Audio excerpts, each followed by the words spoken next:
자, 이번 시간에는 또 화장실에 대해서 알아보도록 하겠습니다.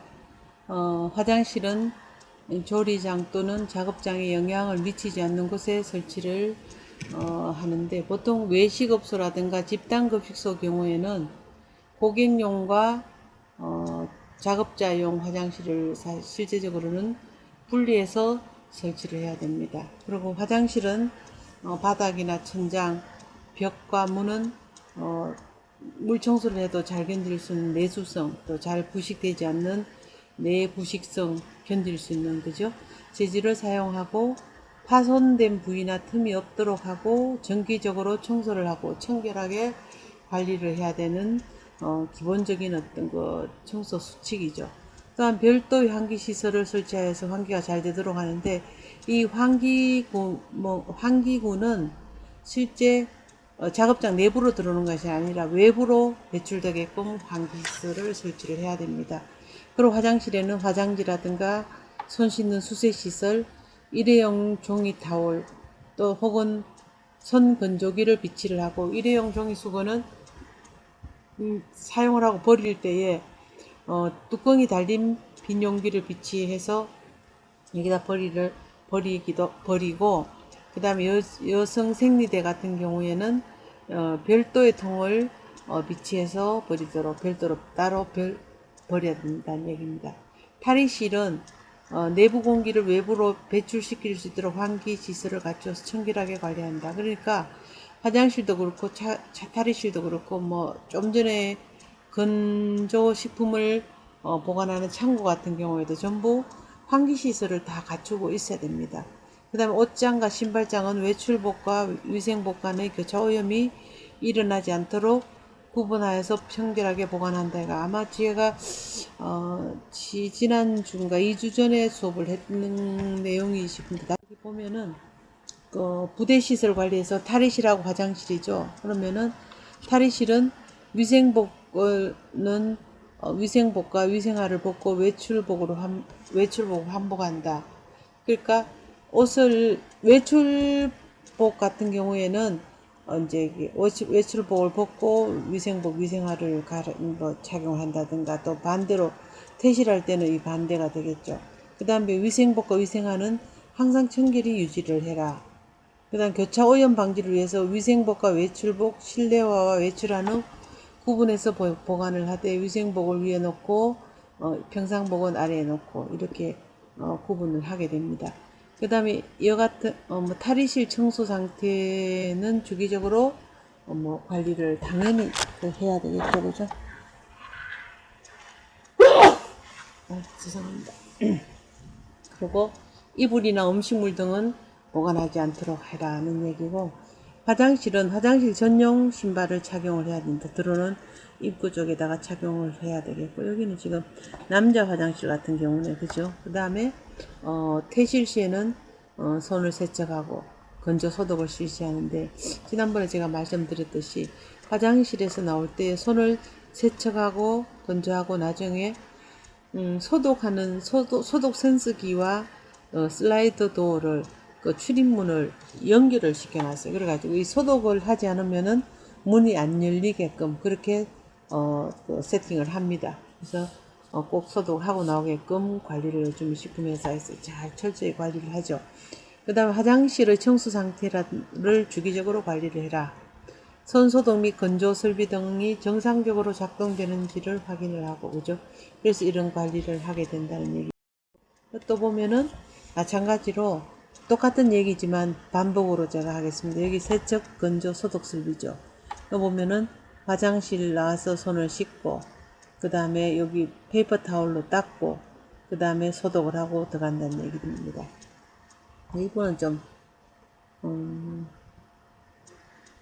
조금 사실 잘못된 게 뭔가 하면은, 화장실을 갈 때는 내부적으로 자기네들이 전용 화장실을 쓰지 않고 외부로 가는 경우에는 환복을 해야 되겠죠. 그 다음에 여기는 지금 화장실인데 내수성 밑에 바닥, 그죠? 그 다음 내부 시성 재질의 화장실을 쓰고 환풍기도 이렇게 하라 여기인데, 화장실 또는 탈의실은 내부 공기를 외부로 배출할 수 있는 별도의 환기 시설을 두라. 그리고 화장실 등의 벽과 바닥 천정은 내수성, 내부시성 재질을 사용하여 이거는 우리 위생법에 나옵니다. 그리고 화장실 출입구에는 항상 세척하고 그죠? 세척하고 또 건조하고 닦고 그다음 소독하는 설비 등을 구비를 해야 되고 여기 보면 환기시설은 화장실은 내부 공기를 작업장 외부로 배출해라. 그렇게 밖에 이렇게 들어오는 것이 아니라 외부로 가기 때문에 음압구역이라고 말할 수가 있겠고 여기도 보면은 환풍구가 여기 달려있네 그죠? 환풍구가 달려있어 가지고 밖으로 배출하고 구조는 벽과 바닥이 전부 내수성 내부식성으로 되어 있는 그 타일 같은 거 그죠? 위생시설은 세척, 건조, 소독 설비를 다 구비를 해주라는 얘기입니다. 같은 말을 자꾸 되풀이하는 거는 그만큼 준수하라는 얘기로 받아들이시면 될 것 같아요. 그 다음에 부대실로서 탈의실, 좀 전에 앞에도 나왔지만 탈의실은 외출복장과 위생복장 간의 교차 오염이 발생하지 아니하도록 구분 보관해라 해서 작업복, 위생복 해서 위생복을 위에 칸에 두고 이제 또 물론 작업복도 이제 외출복하고 작업복은 틀립니다. 작업복은 밖에 뭐 작업을 한다든가 이런 경우, 위생복은 청결 구역 내로 들어가는 경우, 그죠? 이렇게 하고. 그래서 외출복은 항상 아래쪽에 하고, 작업복이나 위생복은 윗칸에다 하라. 여기 보면은, 외출복하고 뭐 위생복이 구분이 가능한 옷장이다. 이렇게 되어 있는데, 여기도 천장하고 중간에 띄워놓지를 않았어요. 천장하고, 여기 옷장하고를 여기 틈새를 띄워놓으면 여기 먼지가 천장 위에 이렇게 막 쌓이기 때문에 다 막아버립니다. 막아서 여기에 환기구는 여기 밖에 배출되게끔 하고. 그 다음에 보면 위생화라든가 실외화의 구분이 가능한 신발장. 그래서 실외화, 위생화 이렇게 각각 구분을 해두게 되겠죠. 그 다음에 외출복장과 위생복장은 구분 보관하고 청결 관리하고 옷장과 신발장은 별도로 관리를 해라. 부대시설 탈의실은 작업장과 동일한 건물에 있는 것이 바람직하다. 왜냐하면 탈의를 하고 어떤 통로라든가 바깥을 통해서 들어오게 되면은 그 사이에 어떤 위생복 같은 경우 또 외부의 어떤 미생물 같은 게 부착될 수가 있기 때문에 이런 같은 동일한 건물에 있는 것이 바람직하다는 얘기. 그 다음에 설비에 있어서는 냉동고와 냉장고를 보는데 이 냉장고와 냉동고는 사람이 들어갈 수 있는 대형 워크인 냉장고라고 얘기를 합니다. 대형 냉장고하고 문을 열었을 때 밖에서 내부 구석구석에 손이 닿을 수 있는 중소형, 보통 일반적인 어떤 업소용 냉장고 있죠. 리치인이라고 얘기를 합니다. 보통 워크인 냉장고를 학교급식 같은 게 많이 쓰는데 리치인도 쓰죠. 그래서 문은 내구성이 있어야 튼튼해야 되고 여닫기 쉽고 안에서 안전하게 열 수 있는 장치가 있어야 된다는 얘기입니다. 이거는 안에서 안전하게 열 수 있는 장치는 바로 대형 워크인 냉장고인 경우죠. 만약에 이 워크인 냉장고 사람이 들어갔는데 밖에서 문을 닫아버리면은 그거 갇혀가지고 우리 드라마 같은데 보면은 갇혀서 못 나오는 경우가 있고 그래서 그 안에서 막 추워서 막 이렇게 아주 사고가 난다든가 이런 경우들이 가끔 드라마는 볼 수 있는데 최근에는 이런 경우는 없죠. 이 안에서 열 수 있게끔 하는 장치가 있습니다. 그 다음에 냉장고, 냉동고는 밖으로 물을 뺄 수 있는 배수관이 있어야 되고 저장된 물품을 확인할 수 있는 밝기의 조명이 있어야 됩니다. 조명은 각각의 어떤 작업장의 용도에 따라서 그죠? 선별 구별이 필요한 그런 데는 밝기 540럭스 이상. 그냥 일반 창고 같은 경우에는 220 이렇게 바뀝니다. 틀립니다. 그 다음에 내부의 모서리와 구석은 둥글고 매끈해서 공기순환이 잘 되게끔 하고 격자형으로 해서 공기순환이 잘 되라.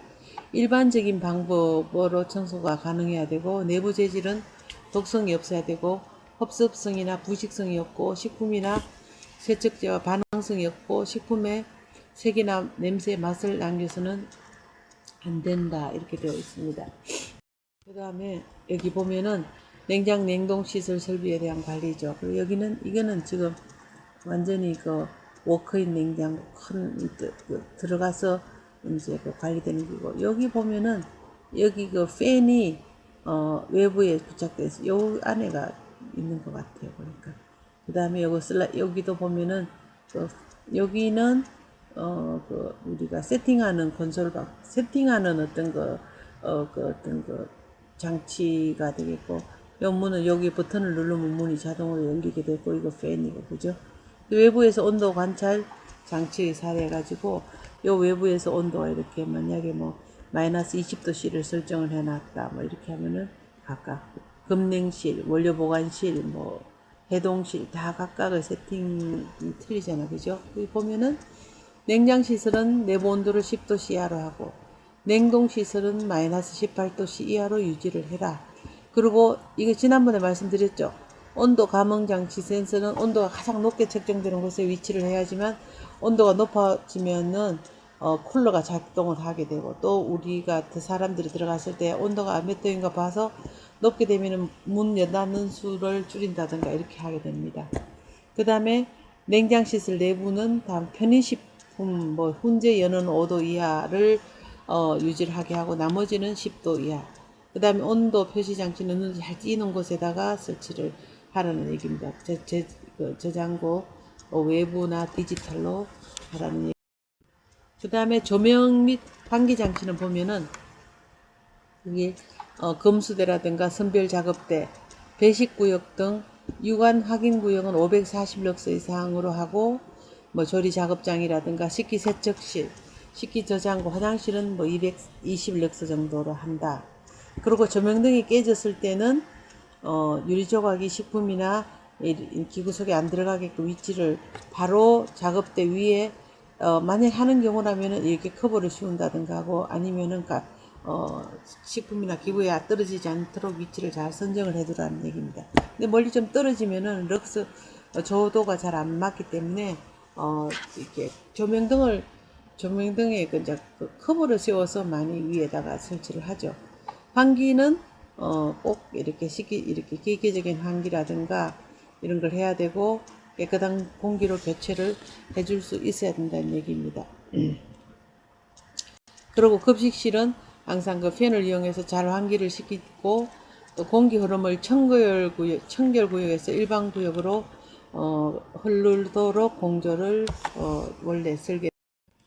그 다음에 채광 및 조명해가지고, 조도계는 바로 이제 밝기를 측정하는 거고, 이 조도 측정하죠. 그럼 550럭스 정도가 되면은 충분히 이거는 540럭스 이상이니까 선별구역에서 적당하다는 얘기죠. 조도가 540럭스 이상 유관 확인이 필요한 데는 이렇게 쓰고, 그 다음에 뭐 화장실이나 탈의실은 110, 일반 작업장 220 이렇게 다 조도 기준을 맞춰둡니다.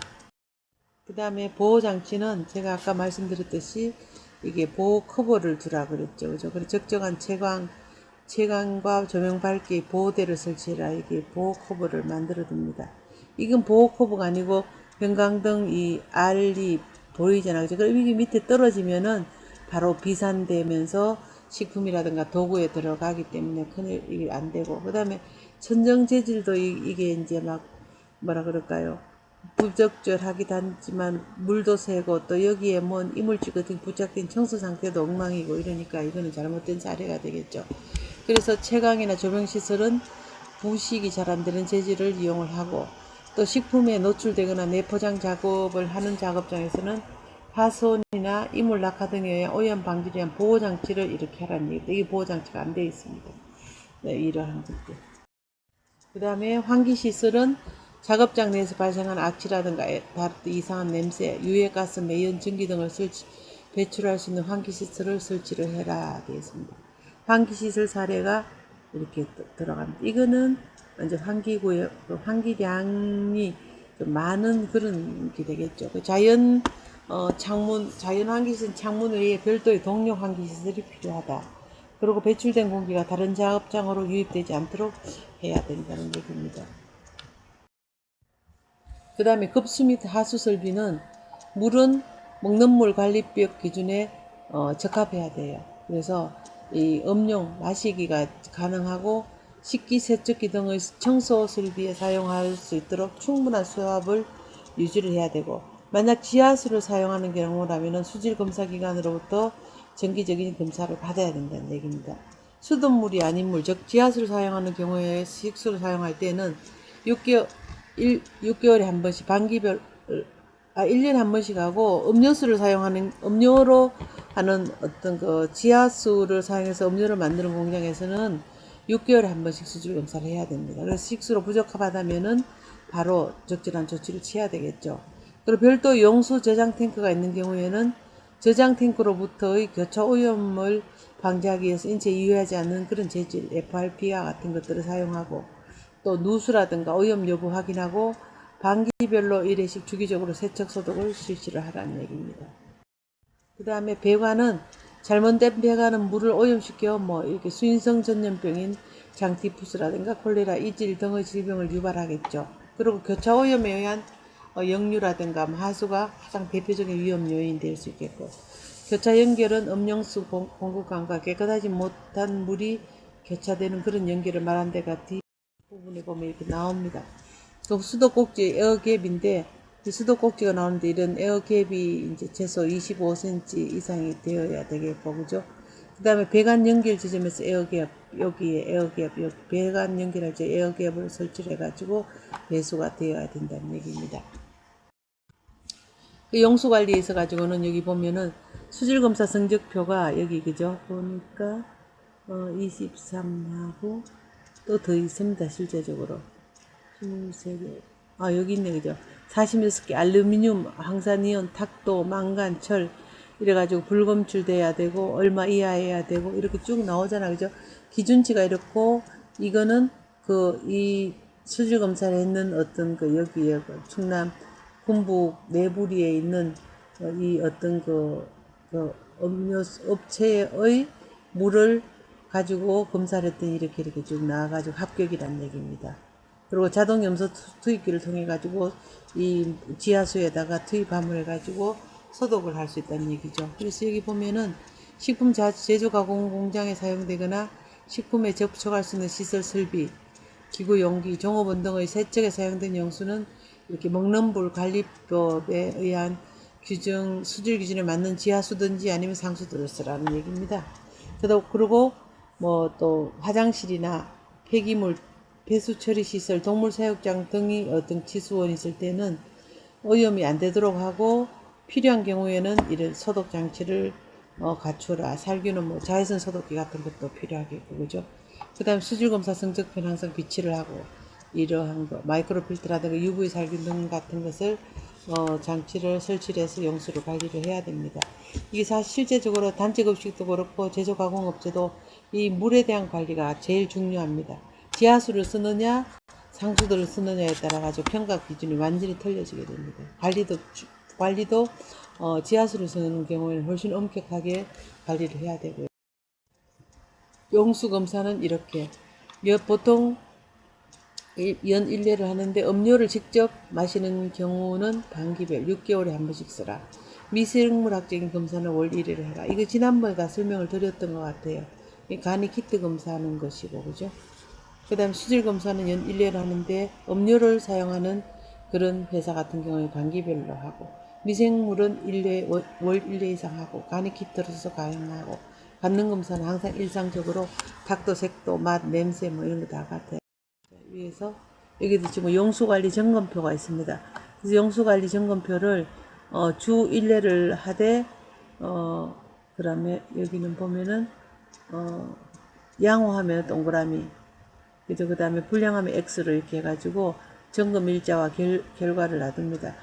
첫째 주에 몇월 며칠, 둘째 주, 셋째 주, 넷째 주, 다섯째 주까지 주고, 그 다음에 용수 저장 탱크, 그 다음에 공급 시설이니까 이렇게 해서 주변, 상부, 내부, 배관, 급수 이거에 대한 점검 항목들을 전부 적어가지고 체크를 합니다. 그러면은 첫 주가 예를 들어서 5월 1일이 첫 주라 하면은 이런 주변에 잘 되어 쓰레기 같은 불필요한 물건이 이렇게 잘 방치되어 있지 않는가 하면은 있지 않다 하면 방치되어 있으면 X를 할 적에 이렇게 했을 때는 이제 만약에 5월 1일 날 이물질이 있더라. 조치는 그 이물질을 처리를 했다. 그 다음에 이렇게 조치지 않은 홍길동이다. 확인지 않은 고의의 홍길동이 형님이다. 이렇게 적는다는 얘기입니다. 하고